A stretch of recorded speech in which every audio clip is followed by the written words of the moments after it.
estadístico en el enfoque de la investigación. Agradecemos mucho su participación. Sean todos bienvenidos. Y junto con la ingeniera Ana Herrera, profesora del área de fisicoquímica, y un servidor, William Fagiani, vamos a estar abordando esta temática tan interesante que nos apasiona. Bienvenida, ingeniera. Gracias por estar aquí con nosotros. Gracias, Fagiani. Buenas tardes a todos. Muchas gracias por acompañarnos.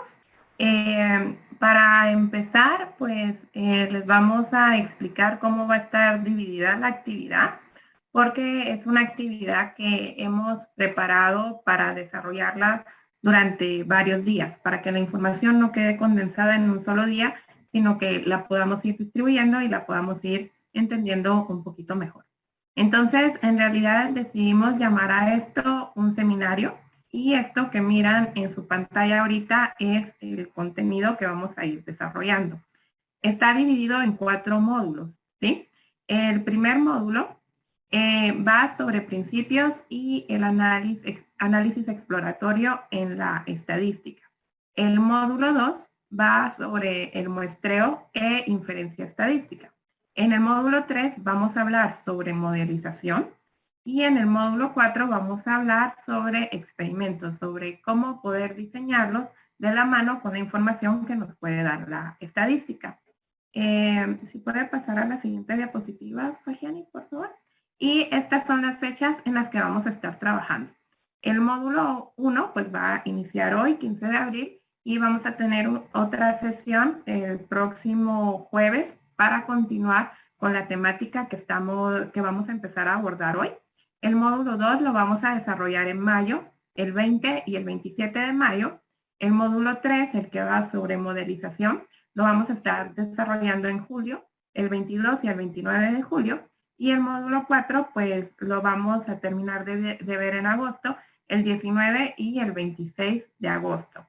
Así tenemos la información preparada y distribuida a lo largo de lo que queda de este semestre y el próximo semestre. Y pues bueno, el día de hoy, como pueden ver en esta diapositiva, en el recuadro en color gris, de lo que vamos a platicar hoy con ustedes es sobre principios de la estadística y el análisis exploratorio.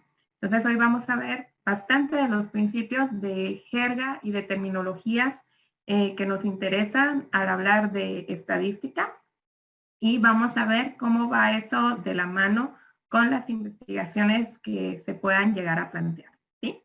Entonces, los voy a dejar con el ingeniero Fagiani para que les vaya empezando a presentar el contenido que tenemos preparado para hoy. Muchas gracias, ingeniera. Muy bien. Entonces fue así como parte de la unidad de investigación de la Escuela de Ingeniería Química, nos propusimos esta tarea un poco titánica de ir abordando todos estos temas y estudiándolos con ustedes para mejorar nuestro proceso de investigación. Muy bien. Entonces vamos a comenzar con algunos principios básicos del proceso de investigación, y vamos a relacionar esto con vamos a concatenar el proceso de análisis de datos estadístico a ese proceso. Vamos a ver que está más integrado de lo que a veces nosotros pensamos, ¿sí? A veces el análisis estadístico se pone como una sección aparte, una sección que está ahí, pareciera que está de más a veces, ¿sí? O por obligación la ponemos en algunos proyectos, especialmente cuando son de tipo académico, pero vamos a ver que es algo integral y está en todo el proceso. Entonces, el proceso de investigación, como muchos saben, siempre comienza planteando un problema, ¿sí? Vamos a matizar bien esta palabra problema, porque es a veces muy confusa. Vamos a tratar de aclarar esto.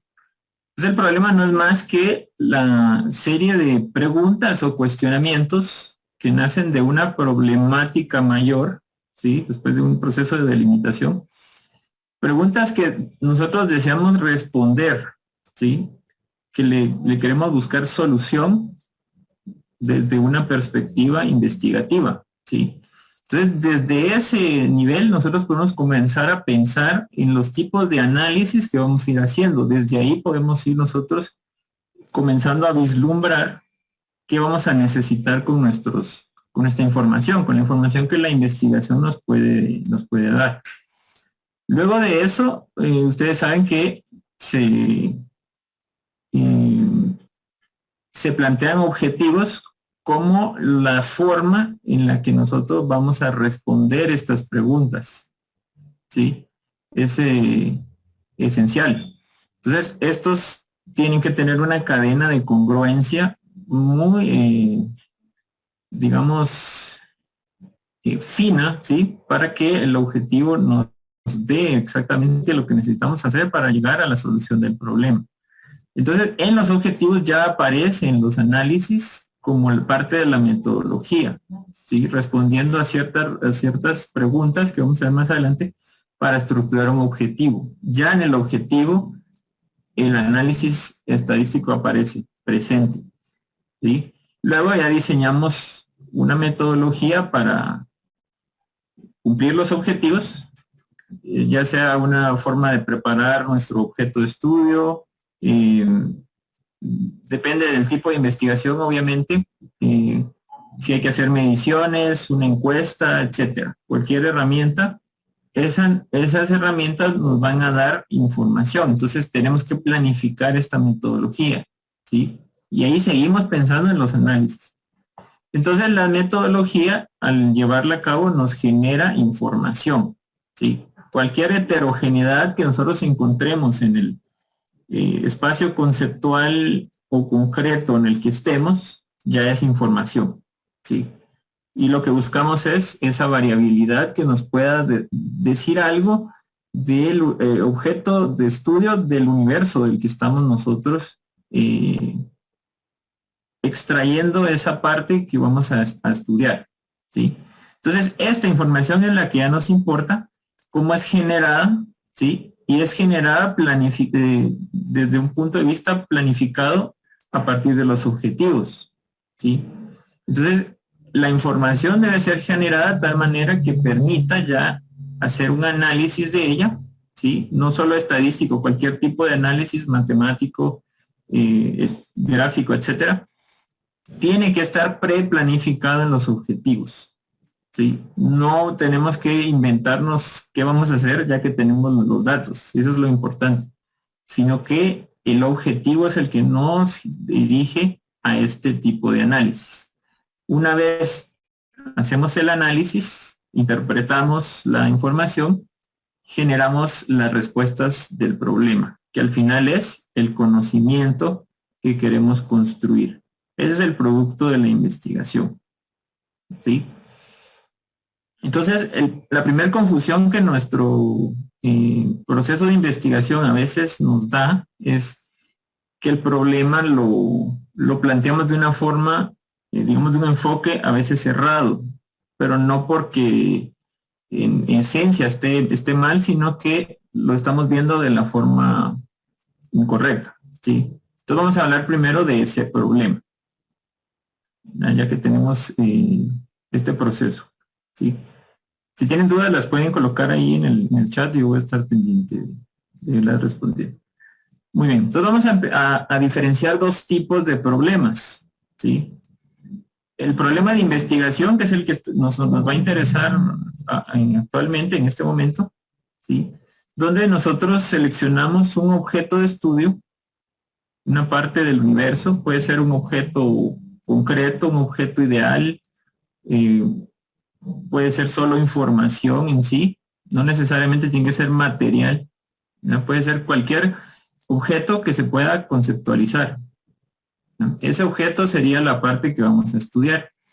Entonces, en el problema de investigación, el sujeto, que es el investigador, ¿sí?, debe dejarse determinar por el objeto, ¿sí? Entonces, lo que hace es que, mediante un proceso de matematización y simbolización, extrae notas o datos de este objeto, ¿sí?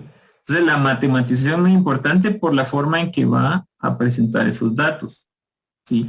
Entonces aquí vamos a ver más adelante ese proceso. se hace una simplificación del objeto de estudio.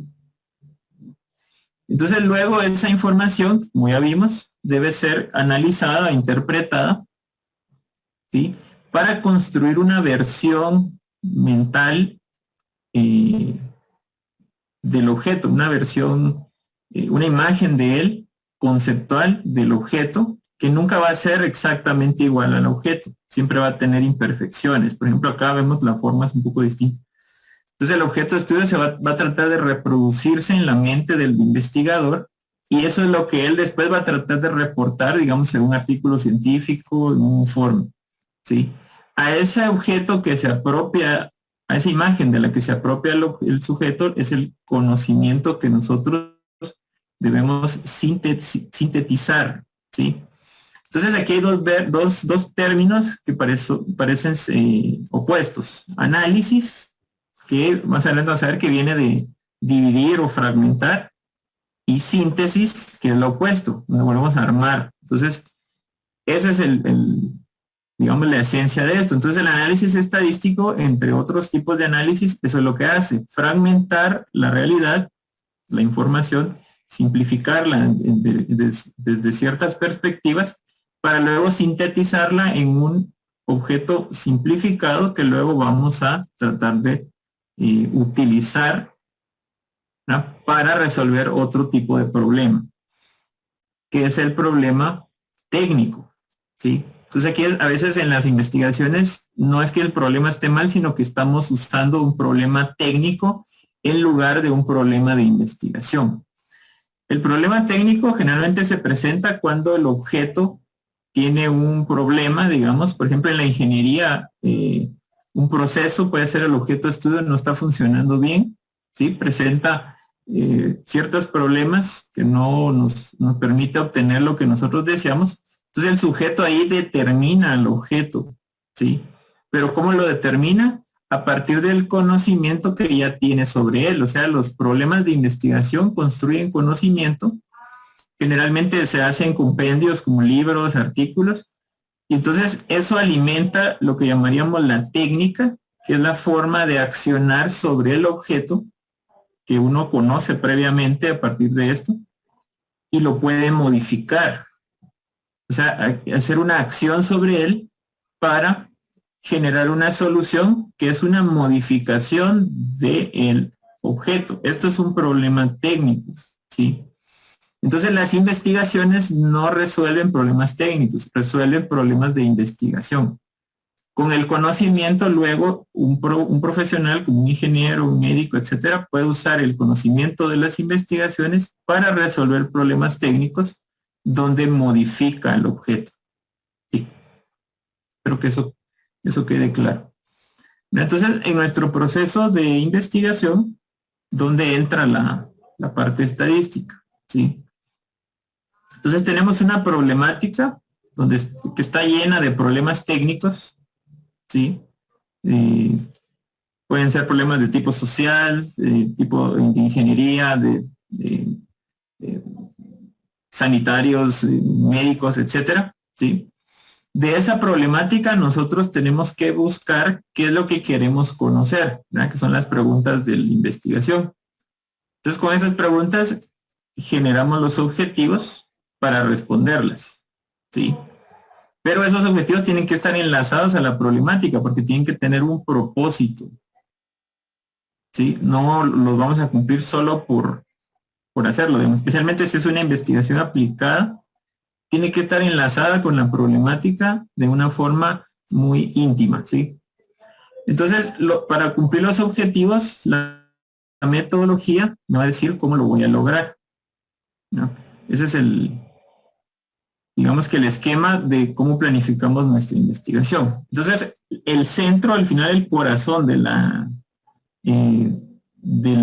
investigación es la relación entre el problema y los objetivos, ¿sí? Y dentro de los objetivos es donde nosotros seleccionamos el análisis estadístico desde antes de obtener la información, no tiene que ser después, ¿sí? Eso lo tenemos que planificar desde antes. Entonces, los objetivos se estructuran generalmente en una estructura muy utilizada, respondiendo 3 preguntas. ¿Qué vamos a hacer? ¿Cómo lo vamos a hacer y para qué? ¿Verdad? El qué es lo que responde la pregunta. Nos dice cómo vamos a responder la pregunta de investigación. En el cómo es donde entra nuestro análisis estadístico, junto con otras técnicas matemáticas o lo que nosotros queramos, experimentales también. Entonces, ese análisis entra ahí a decirnos cómo vamos a encontrar la respuesta o la probable respuesta a nuestra pregunta, ¿sí? Entonces ahí es donde uno selecciona pruebas y técnicas y las puede colocar en el objetivo. O sea, ¿cómo? Mediante un análisis cualquiera, un experimento de tal tipo, un análisis de varianza, etcétera. Esas pruebas ya pueden ir aquí en el objetivo, ¿sí? Directamente. Entonces así yo sé cómo voy a tomar los datos, cómo los voy a muestrar y qué tratamiento les voy a dar al final. Y el para qué, como dijimos, está enlazado a la problemática porque siempre tiene un propósito, ¿sí? Entonces ya cuando hacemos nuestra investigación, el ciclo se invierte, ¿sí? Entonces el análisis estadístico nos da resultados interpretables, ¿sí? Esa es la parte más importante, no solo los resultados, sino su interpretación. Con ello cumplimos con los objetivos responden a las preguntas, se genera el conocimiento que puede llegar a proporcionar soluciones a una parte de la problemática, no a todo. Por eso se habla del término de limitar, ¿sí?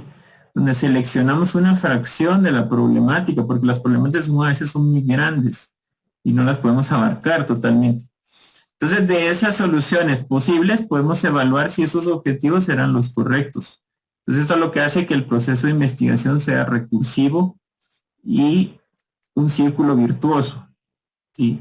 Donde vamos construyendo nuevo conocimiento, ese conocimiento se va corrigiendo, se va afinando, se va mejorando y podemos llegar a solucionar problemáticas cada vez más complejas, ¿sí? Ahí es donde entra entonces el análisis estadístico. Entonces vamos a analizar 2 términos asociados a esto. Como les decía, el término análisis, ¿sí? Que es un vocablo que habla sobre disolver enteramente las cosas, o sea, dividir, fraccionar, ¿sí? En sus partes elementales, una fragmentación, para examinar y detectar individualmente sus componentes y sus causas. Entonces, cuando generamos información del objeto de estudio que estamos analizando, esa información tiene que tener la capacidad o tener la oportunidad de ser fragmentada, ¿sí? De que la podamos ver en todos sus componentes de información, ¿sí? Y entonces ahí es donde entra la estadística con varias técnicas de recopilación, presentación, análisis, de nuevo la palabra análisis, y uso de datos para, en el caso del mundo empresarial, tomar decisiones, pero en el caso de las investigaciones, resolver problemas, ¿sí? Citado de Douglas Montgomery. Entonces, la estadística está relacionada con el análisis, pero obviamente no es la única forma de analizar los problemas de investigación, ¿sí? De ahí donde viene su uso. Entonces, por eso podemos notar que este análisis estadístico está íntimamente ligado a todas las etapas de la investigación y no lo podemos solo remitir o aislar al final, digamos, o una sección que está ahí porque no sabemos por qué, sino que es una parte integral de un todo que es construir conocimiento. Hablamos de que para generar la información tenemos que matematizar los problemas, ¿sí? Entonces, ese es, digamos que los primeros pasos para analizar un problema de investigación. Tomar el objeto de estudio y tratar de simplificarlo a su mínima expresión, que nos dé la información necesaria. Entonces, el proceso de matematización aquí tratamos de representarlo, ¿sí? Donde tenemos un objeto de estudio complejo de la naturaleza. Aquí usé esta pintura de ejemplo. Y lo que hace ese proceso de investigación es tomar los elementos esenciales del objeto de estudio, ¿sí? Y eliminar todo aquello que posiblemente esté de más, ¿sí? Para empezar.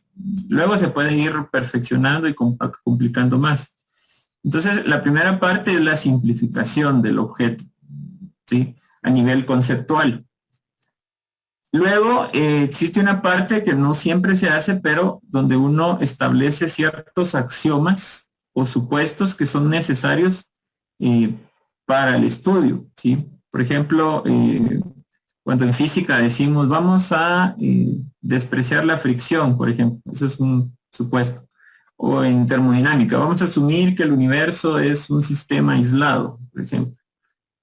Vamos a suponer eso. Entonces, en el proceso de matematización a veces es necesario generar supuestos que luego también se pueden poner a prueba, pero a veces o generalmente son indemostrables, ¿sí? Y son necesarios para llegar a un conocimiento pragmático, por así decirlo.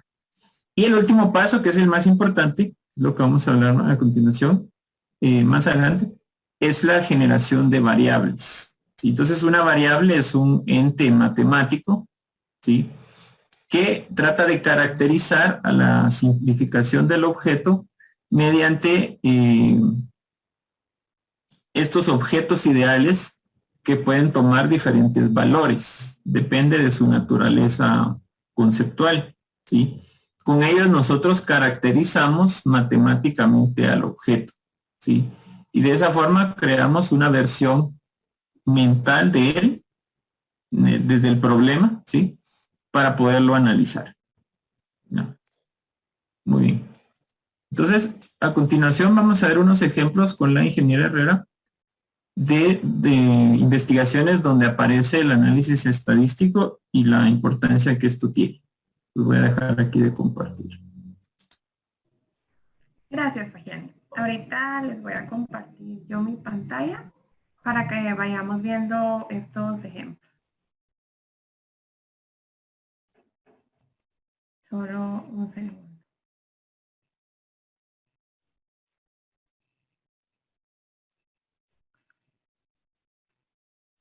Ok. El objeto de estos ejemplos es de que ustedes puedan ver la relación que existe, como acaba de decir el ingeniero Fagiani, entre los objetivos que nosotros planteamos en una investigación y los análisis estadísticos que tenemos que llevar a cabo. Es para que se den cuenta que en realidad la parte estadística va de la mano con los objetivos que nos hemos planteado y nos permiten entonces responder a las preguntas que hemos formulado cuando creamos ese problema de investigación o cuando creamos esos objetivos de investigación. Entonces, les pusimos 3 ejemplos de 3 tipos de investigaciones distintas, de 3 ramas científicas distintas, porque sabemos que tenemos distintas personas acá y tienen distintos intereses, pero es para que miren que se puede utilizar en distintos campos, ¿sí? Que no se limita solamente a una sola función. El primer artículo que les voy a presentar acá, creo que yo lo escogí porque son temas que en lo particular me interesan bastante a mí, pero bueno, tal vez, pero lo curioso es que es un artículo que fue presentado por un equipo médico, liderado por una persona que estudia epidemiología y también por un grupo de personas que se dedican a la enfermería. Pero bueno, el nombre del artículo es Calidad del agua para consumo humano en el departamento de Tolima. Es una investigación que se llevó a cabo en este departamento de Colombia. Esta investigación, o mejor dicho, como en cualquier artículo científico, en el abstract o en el resumen, se presenta parte de la metodología y se presenta el link que existe entre la metodología y el objetivo de la investigación. Este en particular está escrito de una manera curiosa porque está dividido entre objetivo, metodología y discusión desde el inicio, cosa que no suele suceder en muchos artículos, pero la verdad es que es un ejemplo bastante útil para esta conferencia, ¿sí? Entonces, en el caso de esta investigación, el objetivo era describir la calidad del agua para consumo humano en áreas urbanas del departamento de Tolima y determinar su relación con la incidencia notificada de hepatitis A, de la enfermedad diarreica aguda e indicadores sociales. Cuando hablan de indicadores sociales, acá más adelante en la investigación, se están refiriendo al acceso a alcantarillado y al nivel educativo que tienen las personas en este departamento. El asunto es que ellos quieren saber qué calidad de agua es a la que tienen acceso los pobladores de Tolima y luego tratar de ver si existe una relación entre esa calidad de agua y las enfermedades que se producen en el departamento. Es decir, bueno, específicamente las enfermedades de hepatitis y enfermedad diarreica aguda. Entonces, para eso ellos proponen acá, un segundo, perdón. Ellos proponen acá cuál va a ser el análisis estadístico que van a realizar. Y si se dan cuenta, va muy de la mano con el objetivo que plantearon, porque si no lo hacen de esa manera, no van a poder contestar a las preguntas que se plantearon en un principio. Escriben acá, se obtuvo media, mediana, desviación estándar, proporción de incidencia notificada de municipios de Tolima, y se pone el número, el tamaño de la muestra que utilizaron, y luego ponen, se empleó ANOVA de una vía y análisis de correlación. Entonces, ¿por qué decidieron utilizar el análisis de varianza? Porque es este tipo de análisis estadístico el que les va a decir si hay una relación entre la calidad del agua y la incidencia de estas enfermedades. Pero también este tipo de medidas que describen a la calidad del agua les sirve también para poder clasificar a los distintos municipios en función de la calidad del agua a la que tienen acceso. Entonces, más adelante en la investigación, ya presentan su metodología de trabajo, explican de nuevo el número de datos que van a utilizar, el número de municipios que están evaluando, e inclusive dicen, bueno, cuál es el paquete estadístico que van a utilizar para hacer el análisis. Eso está definido acá. En el caso de ellos decidieron utilizar SPSS, pero más adelante nosotros en el seminario vamos a ver que no es el único programa que podríamos llegar a utilizar. Existen otros que a veces son un poco más amigables. El asunto es que, por ejemplo, en el caso de clasificar la calidad del agua en los distintos municipios, lo que deciden hacer ellos en la investigación es calcular media, mediana y moda, y calcular también coeficiente de variación y desviación estándar para luego poder clasificar la información en percentiles, ¿sí? Y luego también utilizan tablas de contingencia, como escribieron acá, para determinar la calidad microbiológica según la normativa que está vigente en Colombia o que estaba vigente en Colombia cuando publicaron este artículo, ¿sí?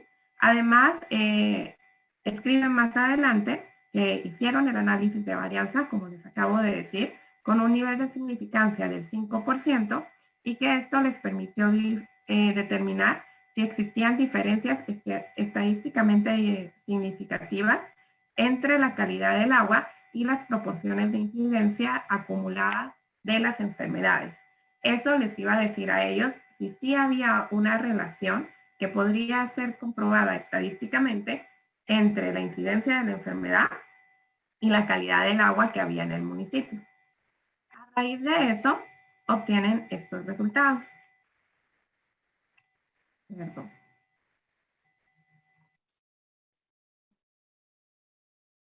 Este es el primer set de resultados que presentan los investigadores. En ellos clasifican la calidad del agua de cada uno de los municipios que están estudiando en cada una de estas clasificaciones. En inviable sanitariamente, de riesgo alto, riesgo medio, riesgo bajo y sin riesgo. Esto lo hacen a partir de los percentiles que estaban analizando. E inclusive con eso llegan a obtener este mapa del departamento, donde le ponen un código de color a cada uno de los municipios en función de la información estadística que ya obtuvieron en su análisis. Y estos son los resultados que obtienen cuando ya evalúan la relación entre la enfermedad entre las enfermedades y la calidad del agua. Lo curioso es de que llegan a concluir que realmente no existe una relación entre la calidad del agua y la incidencia de estas enfermedades. Cuando hacen la prueba estadística, cuando hacen la ANDEVA, resulta que no hay una relación. Eso nos lleva luego a seguir analizando los otros factores de los que hablan al inicio, que les decía yo, el nivel de educación de las personas y el acceso, por ejemplo, al alcantarillado en las viviendas. Para analizar ese tipo de variables, deciden evaluar la correlación entre las variables. Nosotros estamos muy acostumbrados a utilizar el coeficiente de correlación de Pearson, ¿sí? Porque las variables con las que nosotros solemos trabajar son variables cuantitativas, entonces utilizamos Pearson. Pero ¿qué sucede cuando tenemos variables como por ejemplo decir, bueno, el nivel de educación de las personas o decir simple y sencillamente si las personas tienen acceso a alcantarillado o no? En realidad esas no son variables cuantitativas, sino que son variables cualitativas. Representan cualidades de un fenómeno en particular. Entonces ahí no podemos utilizar Pearson. ¿Qué hacemos? ¿O qué hicieron estos investigadores? Decidieron utilizar el coeficiente de correlación de Spearman. Es un coeficiente de correlación que se utiliza específicamente para eso, para datos semi-cuantitativos o para datos cualitativos que se pueden ordenar en rangos, ¿sí? Y es lo que utilizan ellos para hacer la evaluación, para ver si existe relación o no entre esas variables. Y bueno, terminan viendo que sí, parece que sí existe una relación entre la incidencia de esas enfermedades y, por ejemplo, el acceso a alcantarillado en el municipio en el que vive. Veamos otro ejemplo. Creo que el doctor Gramajo está conectado, entonces creo que este ejemplo le va a llamar la atención o le va a gustar un poco. Espero que sí. Y si no, pues creo que me va a despedir en un futuro, pero bueno. Este ejemplo es una publicación que hace un profesor de termodinámica, ¿sí? Este profesor lo que publica es el artículo que se denomina Software Educativo y Guía Teórico-Práctica como estrategia pedagógica para promover el aprendizaje significativo de los procesos de acondicionamiento de aire en ingeniería. Para resumirlo, lo que hizo el profesor fue determinar que utilizar un software le ayudaba a que sus estudiantes entendieran de mejor manera los procesos de acondicionamiento, ¿sí?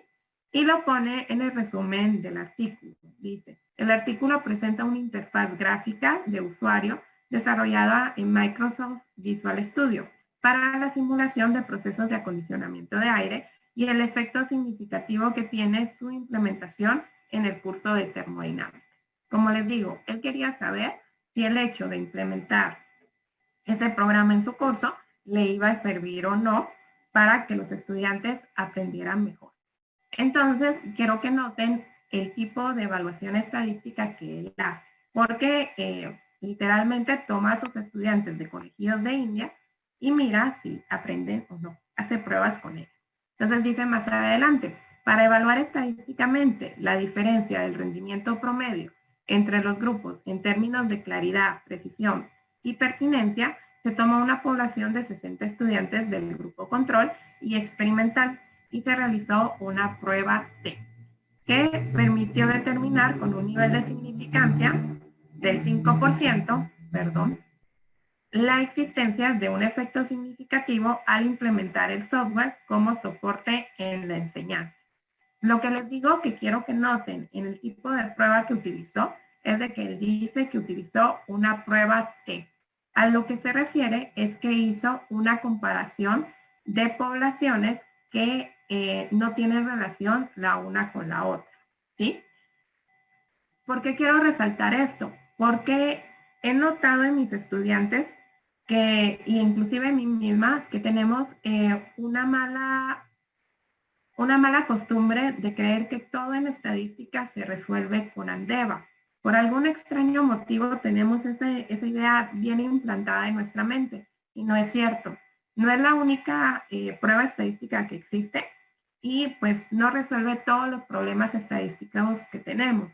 Vamos a encontrar pruebas como esta, donde solo tenemos dos poblaciones para comparar y entonces no podemos utilizar la ALDEVA. Tenemos que buscar otro tipo de prueba estadística. Acá el autor le dice prueba T, pero como les digo, se está refiriendo a una comparación de poblaciones que no tiene relación entre ellas, ¿sí? Entonces, como decía el ingeniero Fagiani en un principio, este investigador, desde que planteó su problema, sabía cuál era el tipo de análisis estadístico que necesitaba hacer más adelante para responder a la pregunta de si los estudiantes aprendieron o no. Entonces, lo que hace él es que evalúa a sus estudiantes, tiene los resultados del grupo control y del grupo experimental y por medio de esa comparación de media determina si los estudiantes del grupo experimental aprendieron más que los estudiantes del grupo control. Es una prueba bastante sencilla, ¿sí? Y el último ejemplo que les quiero mostrar es este. Es un artículo que se llama El efecto de la temperatura del aire en la cinética del secado de vitamina C, la actividad antioxidante, el contenido fenólico total, el oscurecimiento no enzimático y en la firmeza de arándanos de la variante O'Neill, ¿sí? Ese es el nombre de los arándanos que decidieron utilizar en la prueba. Pues como el título lo dice, lo que querían determinar los investigadores en este estudio en específico es el efecto que tiene la temperatura a la que se secan estos arándanos para ver si afecta el contenido de vitamina C y el contenido, por ejemplo, fenólico total en la fruta, ¿sí? ¿Qué tipo de análisis estadístico realizar? En este caso, utilizaron distintos niveles al hablar de temperatura. Entonces, sí pudieron hacer un análisis de varianza, como dice acá. Compararon el efecto sobre la fruta a distintas temperaturas, pero también evaluaron un modelo de simulación, ¿sí? Existe un modelo que se utiliza cuando se está simulando el secado de frutas que se llama Webull, ¿sí? Entonces, ¿qué es lo que hicieron ellos? Hicieron el experimento, pusieron a secar los arándanos a distintas temperaturas, obtuvieron los resultados de la humedad de la fruta y lo compararon con los resultados que ofrecía este modelo. Este modelo que lo simularon en un programa de MATLAB, ¿sí?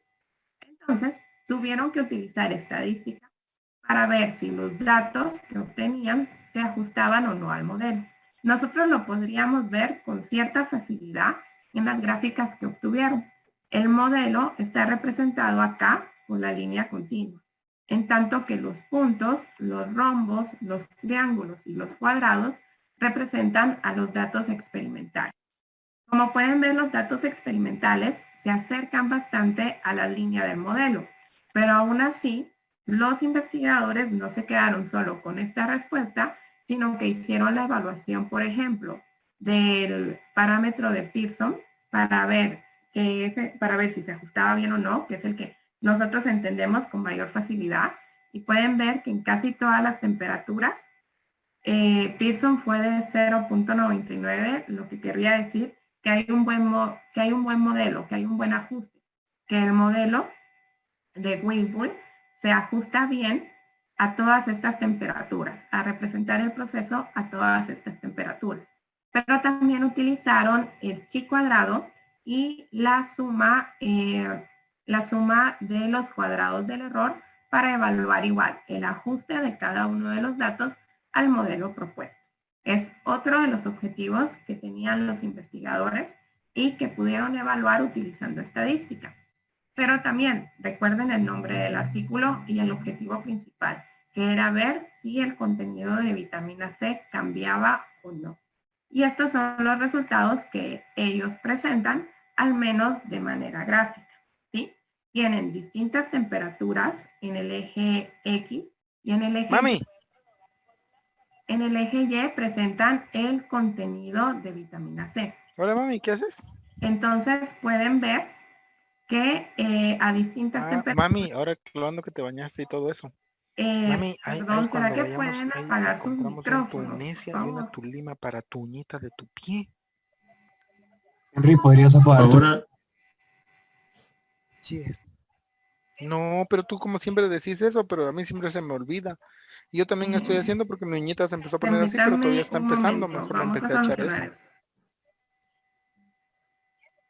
esto. Hacerle tú también así. Te voy a comprar, hay que comprar disculpe limita y Henry ese Hop, tunés. ¿será que puede apagar su micrófono? Listo. Ya, gracias, perdón. Voy. Lo siento.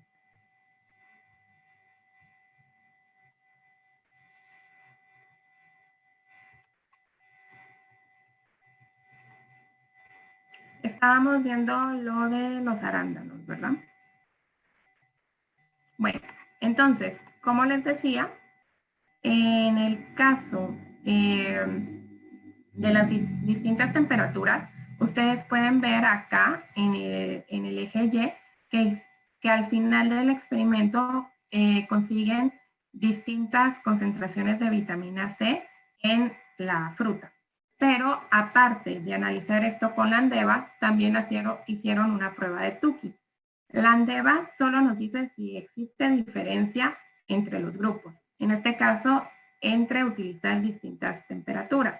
Pero la prueba de Tukey, por ejemplo, nos puede decir a qué temperatura obtuvimos el mejor resultado. O lo más valioso, nos permite comparar entre distintos tratamientos y ver si son iguales o no.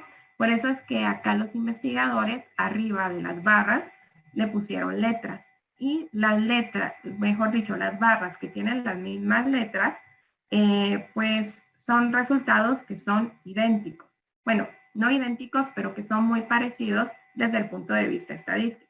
¿Esto qué quiere decir? Por ejemplo, que el contenido de vitamina C, cuando se lleva a cabo el proceso a 60 grados Celsius, es el mismo contenido que obtendríamos si el proceso se llevara a cabo a 80 grados Celsius. La estadística nos permite comparar estos dos tratamientos y darnos cuenta que al final obtenemos el mismo resultado. ¿Sí? Y en esta otra gráfica se compara la firmeza de la fruta después de haber sido sometida a distintas temperaturas. Y de nuevo, podemos ver que sí existe una diferencia entre dejar la fruta sin secar, dejarla fresca, y haberla secado a cualquiera de estas temperaturas. Y podemos ver, por ejemplo, que obtenemos el mismo resultado si hacemos el experimento a 60 grados Celsius, a 70 u a 80 grados Celsius. ¿Sí? Se obtiene la misma firmeza en la fruta. ¿Sí? Entonces, estos son ejemplos que nos permiten ver cómo el análisis estadístico va muy de la mano con los objetivos que nosotros planteamos. Si no hacemos el análisis estadístico, pues no vamos a poder dar respuesta a las preguntas que planteamos en un principio en la investigación. ¿Sí? Entonces, siguiendo con el contenido que teníamos preparado para hoy, como les dijo el ingeniero Fagiani hace un rato, también tenemos que hablar del tipo de variables con las que vamos a tratar. Tenemos que aprender a diferenciarlas las unas con las otras. Por ejemplo, lo que les decía, en el caso de clasificar la variable acceso a alcantarillado o no, qué tipo de variable es esa, y a partir de eso yo puedo saber qué tipo de tratamiento le puedo dar a la variable. En el caso del alcantarillado, si tengo acceso a alcantarillado o no, no puedo utilizar el coeficiente de Pearson. Lo más adecuado sería utilizar Spearman, pero para eso yo tengo que saber identificar el tipo de variable que tengo. Entonces, vamos a clasificar las variables de una manera muy sencilla entre cualitativas y cuantitativas, ¿sí? Pero vamos a ver que ellas se clasifican también entre ellas. Las variables cualitativas, como su nombre lo indican, son variables que representan cualidades, ¿sí? Nos dicen, por ejemplo, si tenemos acceso o no a algo, de qué color es algo, de qué género es, etcétera. Solo nos dicen cualidades del objeto que no podemos representar en números, a menos que lo codificáramos. Pero eso no quiere decir que tenga asignado un número o un valor per se, ¿sí? Las variables cualitativas las podemos distinguir entre variables dicotómicas, es decir, que solo tenemos dos opciones para clasificar, o variables politómicas, es decir, que tenemos varias opciones para hacer la clasificación. Ahora, las variables cuantitativas son variables que sí se pueden medir, ¿sí? Que sí tienen un número asignado porque se puede llevar a cabo una medición alrededor de ellas. En ese caso tenemos de ejemplo, o mejor dicho, las tenemos que clasificar entre variables discretas y variables continuas. Las variables discretas, pues obviamente tienen asignado un número, pero no hay números intermedios, ¿sí? No vamos a encontrar puntos decimales. Son valores finitos. Por ejemplo, el número de veces, el ejemplo clásico del libro de estadística, el número de veces que obtengo cruz al tirar una moneda. Puedo obtenerlo 5 veces, 6 veces, pero no puedo decir que 6.25 veces voy a obtener cruz al tirar la moneda, ¿sí? O, por ejemplo, el número de alumnos que tengo asignados en el curso, pueden ser 20, pueden ser 30, pero no pueden ser 20.5, porque no puedo dividir a las personas a menos que me crea el rey Salomón, ¿verdad?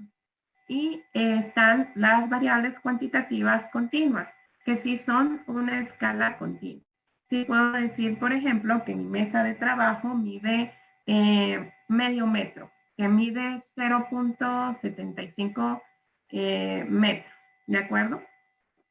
Entonces, miremos ejemplos de las variables. Por ejemplo, una decisión muy importante que tenemos que tomar todos los nerds en nuestra es decidir qué editorial de cómics nos gusta, si nos gusta Marvel o si nos gusta DC, ¿sí? Solo tenemos dos opciones cualitativas, que es Marvel o DC, entonces es una variable dicotómica, asumiendo que no existieran más editoriales, ¿verdad?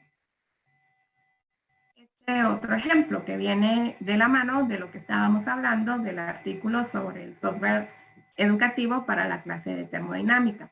En este caso, el profesor clasificó estas variables: claridad, precisión y pertinencia en las respuestas del alumno. Estas son variables cualitativas que califican a las respuestas que da el alumno. Pero ahora él tiene tres opciones. Entonces tiene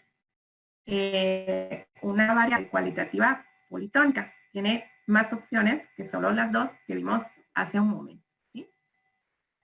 Y este tipo de variable que encontramos en el ejemplo del secado de los arándanos. Tenemos el porcentaje de humedad en la fruta versus el tiempo.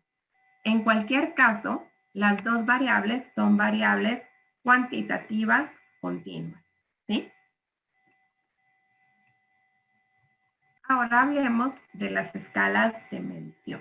Podemos distinguir dos escalas de medición, las categóricas y las numéricas. Las categóricas, muy sencillo, nos permiten, como lo dice su nombre, categorizar a nuestras variables, ¿sí? Asignarles un valor que no necesariamente es un valor numérico, pero que nos permiten hacer una clasificación, ¿sí? Entonces, tenemos varias escalas categóricas nominales y tenemos escalas categóricas ordinales. Las nominales solo nos permiten darle una especie de nombre a una población, clasificarla en un grupo, ¿sí? Pero que no tiene un un orden específico. En cambio, las ordinales sí nos permiten darle un orden a nuestros resultados o a nuestra población. Van a ver el ejemplo que tenemos más adelante para que me entiendan esto un poquito mejor. Y está la escala de medición numérica, que es a la que estamos más acostumbrados nosotros si estamos trabajando en un campo científico o tecnológico. Está la escala por intervalos, que lo que quiere decir es que no tenemos un valor de referencia que tenga un sentido físico. Es un valor de referencia que hemos adoptado de manera arbitraria y que no tiene necesariamente un sentido. El ejemplo clásico que se utiliza acá es la medición de temperatura, porque podemos decir, por ejemplo, en el caso de la escala Celsius, que nuestro nivel de referencia es 0 Celsius, pero eso no quiere decir que ahí no exista temperatura. O sea, la frase está mal dicha, pero la tengo que utilizar acá para que me entiendan el ejemplo, ¿sí? Pero no quiere decir que ahí las moléculas, 0 Celsius en nuestro caso, no quiere decir que ahí las moléculas ya no tengan movimiento, ¿sí? Es solo un punto de referencia arbitrario que en este caso la persona que creó la escala decidió utilizar, ¿sí? Y está la escala de medición de razón, que bueno, que en esta, nuestro punto de referencia sí tiene un sentido físico. Si yo digo que mi mesa mide 1 metro de longitud, quiere decir que si no midiera 1 metro de longitud, si digo que mide 0, o sea, mi mesa no existe, ¿sí? En las escalas de razón, el 0, el punto de referencia, sí tiene sentido, ¿sí? Representa la ausencia de lo que estamos midiendo.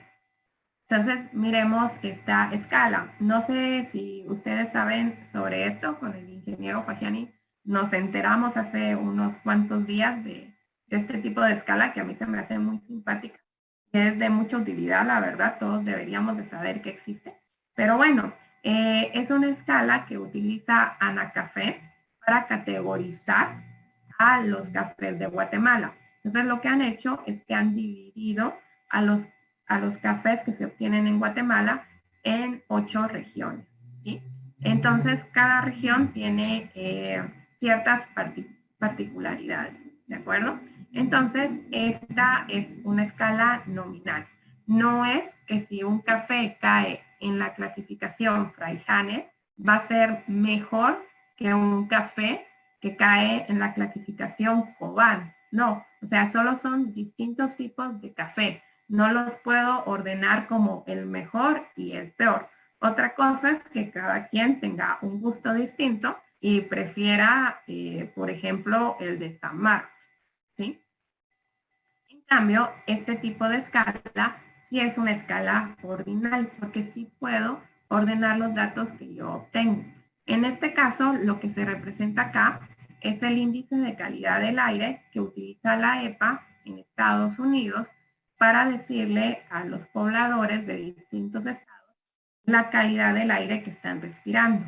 Entonces, según el número que obtienen, para un parámetro en específico, se les puede decir si el aire es bueno, si está en una condición moderada, si es malo para personas sensibles respiratoriamente, si es poco saludable para el público en general, etc. Entonces, esta escala sí le asigna un número al índice y entonces podemos categorizar, por ejemplo, que el estado de Nueva York tiene una calidad del aire peor que California. Solo digo un ejemplo, si lo estuviéramos comparando a la misma hora en el mismo día, ¿sí? Y este otro tipo de escala, que es el ejemplo de los arándanos que se estaban secando, ¿sí? En este caso tenemos una escala que sí tiene un sentido que tenga un 0, ¿sí? Un 0 querría decir que no hay vitamina C en la fruta, ¿de acuerdo? Entonces la concentración de vitamina C es una escala de razón, ¿sí? En cambio, en el caso de la temperatura, es una escala de intervalo, porque como les decía, el 0 en la temperatura en grados Celsius es solo un parámetro arbitrario. En cambio, en vitamina C, decir un contenido 0 de vitamina C, eso implica que no hay vitamina C. ¿Sí? Y finalmente, para ir terminando con lo que teníamos preparado para hoy, les vamos a presentar las áreas de la estadística, porque esto nos permite decir de qué es lo que va la clase, o mejor dicho, la conferencia que vamos a tener la próxima semana. Y es de que esto yo creo que no nos queda muy claro cuando estamos estudiando en la facultad.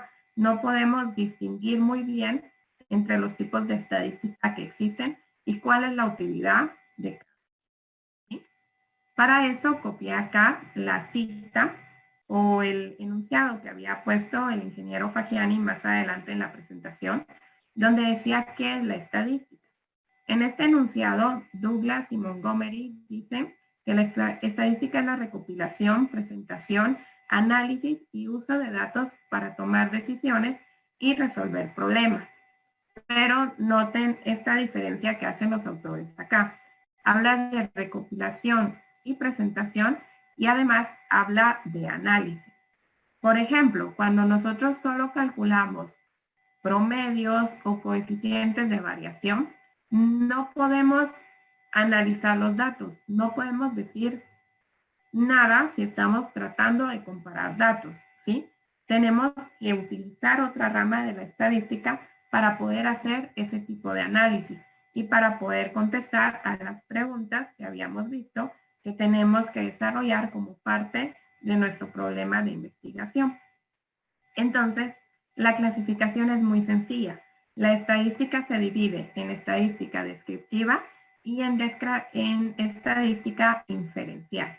La primera, la descriptiva, pues como su nombre lo indica, se refiere a describir o a caracterizar un conjunto de datos, ¿sí? Por ejemplo, yo podría tener esta población de los círculos en color azul y querer saber el promedio del diámetro de los círculos. Lo mismo para los que están en color verde y los que están en color rojo. Entonces, llegar a decir el promedio de los círculos es describir a esta población, ¿sí? Es solo identificar un parámetro y decir el valor del parámetro. Si pretendo comparar entre estas poblaciones, el promedio no me va a decir nada, ¿sí? Para eso necesito utilizar la estadística inferencial. La estadística inferencial me permite hacer generalizaciones sobre una población y compararla con otra. Entonces, en este caso, yo podría comparar por medio de una ANDEVA, por ejemplo, que es una de tanto el promedio de la población en color azul con el promedio de la población en color verde y el que está en color rojo, para ver si son iguales o si son distintos. La estadística inferencial me diría, bueno, no, en este caso son distintos. ¿Sí? En la estadística descriptiva estamos muy acostumbrados a calcular el promedio, pero no es el único parámetro que podemos calcular. En la presentación del próximo jueves vamos a hablar de otros parámetros y de la estadística inferencial vamos a hablar mucho más adelante, pero como les digo, el ejemplo clásico es hacer ANDEVA o ANOVA, aunque no es la única solución a nuestros problemas, ¿verdad? Pero, por ejemplo, esta es una gráfica generada en Minitab para evaluar una ANOVA de manera ilustrativa, como pueden ver acá. Entonces, lo que está haciendo es comparando a las distintas poblaciones y acá puedo ver de una vez si son iguales o si hay diferencia entre ellas. ¿Sí? Entonces, eso es un poquito lo que se viene más adelante. De esto es de lo que vamos a hablar el próximo jueves. Entonces, yo por el momento les agradezco su atención y no sé si hay dudas que tengamos que atender, Fagiani. Sí, si tienen preguntas, estamos anuentes a responder cualquier duda que tengan.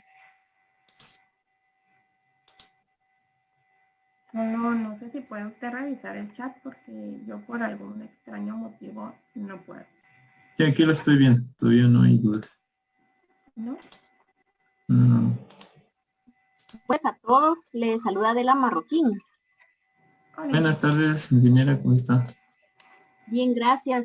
Disculpen, solo para ver si podían repetir lo de la información del diplomado, entendí, lo que dieron en la primera parte del seminario, perdón. Sí, es que no escuché bien si era diplomado o seminario. Disculpen, gracias. No se preocupe, ingeniero. Es un seminario en realidad y va a estar dividido en 4 módulos. El que empezamos a ver hoy es el de principios y análisis exploratorios y mejor voy a poner el de las fechas, está acá. Ese pues empezamos hoy y vamos a seguir el próximo jueves 22 de abril. En el segundo módulo vamos a hablar sobre muestreo e inferencia estadística y vamos a trabajar sobre él el 20 y el 27 de mayo. El tercer módulo ya lo dejamos en julio, es el de modelización y va a ser el 22 y el 29 de julio. Y el módulo 4 es el de experimentos y lo dejamos hasta agosto, el 19 y el 26 de agosto. ¿Sí?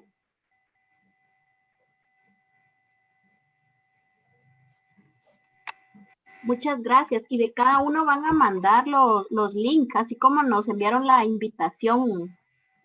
Así como nos enviaron la invitación para hoy, se enviarán los links respectivos. Sí, vamos a hacer lo posible. Por cierto, hablando de eso, ahorita generé un formulario. Si ustedes gustan, solo pide nombre, correo y organización.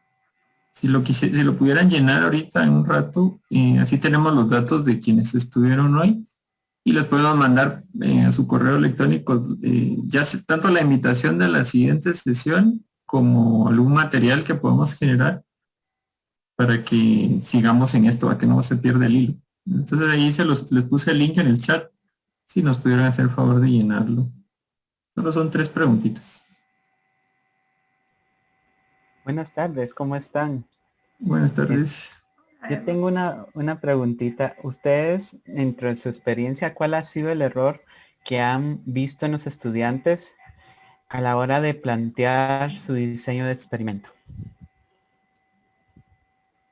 Diseño de experimento. O su análisis desde el problema hasta el análisis de los datos. ¿Cuál ha sido el error común que ustedes... ¿Cuál ha sido el error más común? Porque creo importante de que se mencione para que los participantes que no conozcan cómo se desarrolla o qué es el error común que realizan no lo cometan. Pero me gustaría saber su experiencia y qué es lo que ustedes opinan acerca de cómo plantear y cómo hacer que su análisis de datos esté bien realizado desde el inicio. Empiezo respondiendo yo. Sí. Ok, bueno, lo que yo he observado más a menudo en la parte académica, donde se plantean las investigaciones, es lo que mencioné sobre confundir el problema de investigación con un problema técnico, ¿sí? Entonces, definir una investigación requiere que lo que queramos producir sea conocimiento. Entonces, normalmente un estudiante, bueno, por diferentes factores, a veces está buscando una solución técnica, una investigación. Entonces, por ejemplo, pone objetivo construir un reactor, por ejemplo, ¿verdad? Pero ¿qué conocimiento va a generar? Lo que va a generar es un objeto, modificar materiales y llegar a un objeto. Esa ya es una solución técnica. Entonces él tiene que, si va a hacer una investigación, tiene que plantear algo que lo lleve a un conocimiento, ¿sí?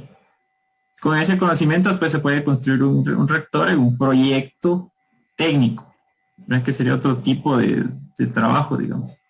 Eso es lo primero. Entonces a veces se mezclan esos problemas técnicos con problemas de investigación y hay un caos, digamos, conceptual en ese sentido, y eso hace que se pierdan los estudiantes que están desarrollando su trabajo de investigación.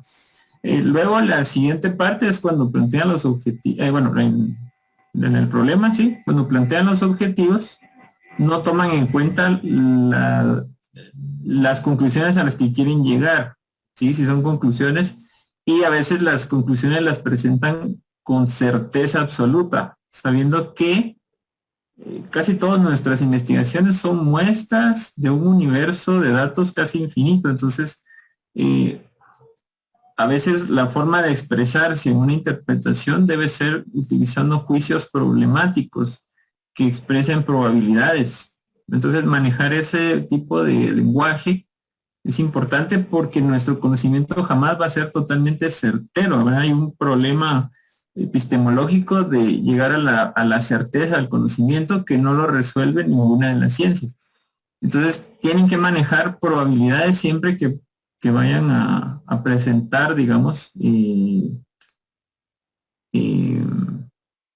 una conclusión. La conclusión siempre va a ser probable, ¿sí? Eso es lo más importante. No sé si la ingeniera quiere agregar algo más. Sí, solo mientras Fagiani, Carlos escribió que no puede llenar el formulario. No sé si... No sé si a alguien más le pasó lo mismo. No sé. Bueno, en mi caso, que a mí me toca como trabajar un poquito más con estudiantes que están empezando a escribir documentos y que están aprendiendo a utilizar la estadística, es de que no logran hacer el enlace entre la parte estadística y los objetivos y el problema, como acaba de decir Fagiani.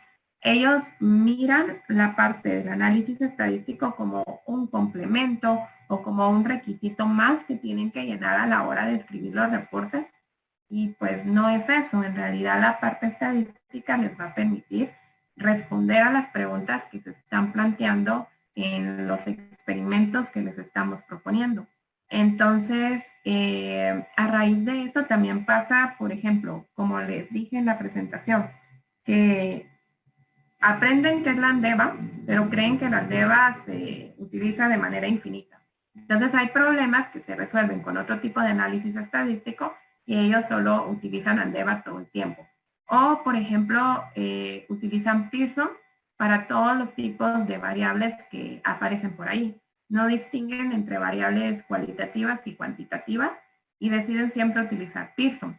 Pero fue bien curioso, y le decía a Fagiani que fue muy satisfactorio este semestre, que me pasó con un grupo de laboratorio que ellos dijeron, bueno, esta variable no es una variable cuantitativa, es una variable cualitativa, entonces vamos a intentar utilizar Spearman. Y ellos solitos se autoenseñaron cómo utilizar el parámetro y aprendieron a hacer el análisis y lo incluyeron en su reporte. Es algo que no miramos normalmente en nuestros estudiantes. Pero también creo que el problema viene del hecho de que no tenemos en nuestro pensum de estudio el curso de Estadística 2 como un curso obligatorio.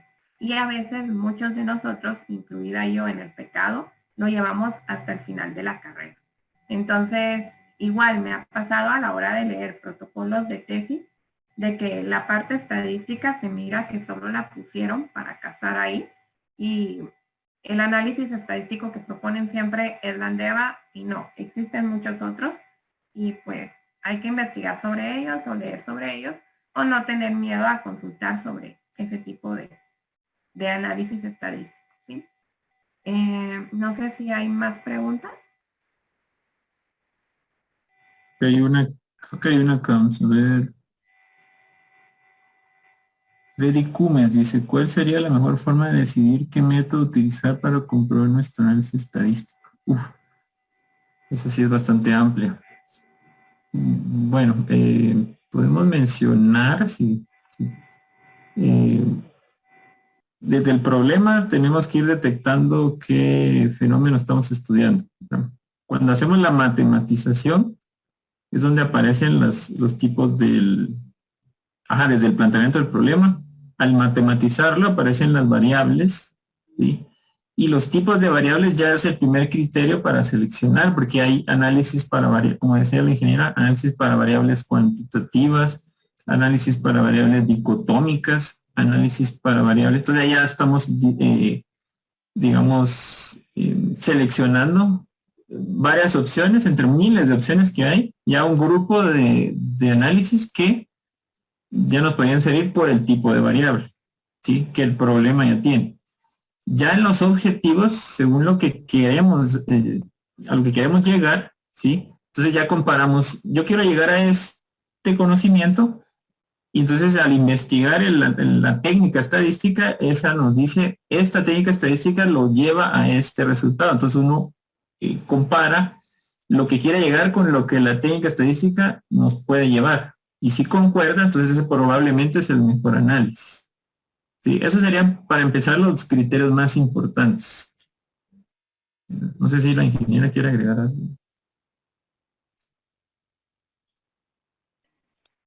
Sí, es que Freddy también preguntó que si tiene que ser desde el planteamiento del problema, y sí, es lo más aconsejable, si no uno se mete en un buen meollo, de verdad uno se mete en un buen problema, y el asunto es que también yo creo que hay que aprender que no hay una receta de cocina, no hay unos pasos específicos que haya que seguir o algo que nos asegure precisamente que ese es el tipo de análisis que hay que hacer, sino que simple y sencillamente hay que hacer el trabajo de revisar las variables que tenemos y ver si se ajusta o no a nuestras variables, ver si la respuesta que vamos a obtener de la prueba tiene sentido o no. Y también creo que hay que darnos cuenta de que una persona puede analizar una cosa de una manera y otra persona de otra manera. O sea, puede ser que en el camino uno vaya viendo nuevos parámetros o nuevas comparaciones que uno quiere hacer, pero tiene que regirse uno también a los objetivos que tiene. Como decía el ingeniero Fagiani, es un círculo que se va alimentando de a poco, pero uno también tiene que saber cuándo detenerse, porque uno puede decir, bueno, ahora quiero analizar esto otro y esta prueba se va a ajustar súper bien, pero hay que recordarnos que tenemos un límite en el planteamiento de nuestro problema y eso nos debería de llevar a elegir la prueba que queremos hacer. No sé si con esto se aclara. Sí. Además, solo para agregar, además hay que tomar en cuenta que la estadística no está todavía terminada, digamos, todavía están desarrollándose nuevas técnicas. A veces los problemas de investigación son tan extraños que gracias a ellos aparecen nuevos ensayos o nuevas técnicas estadísticas. Por ejemplo, en la parte multivariada, que es lo más nuevo que hay, se siguen construyendo. Incluso están probando algunos ensayos que todavía no se sabe si funcionan. Eso es fascinante porque incluso hasta uno podría llegar, en un caso ideal, a crear su propia técnica estadística, ¿no? Porque el problema es tan extraño que no hay un ensayo ya hecho para eso. Entonces hay que tomarlo en cuenta también. Es fascinante. ¿Alguna otra pregunta que tenga?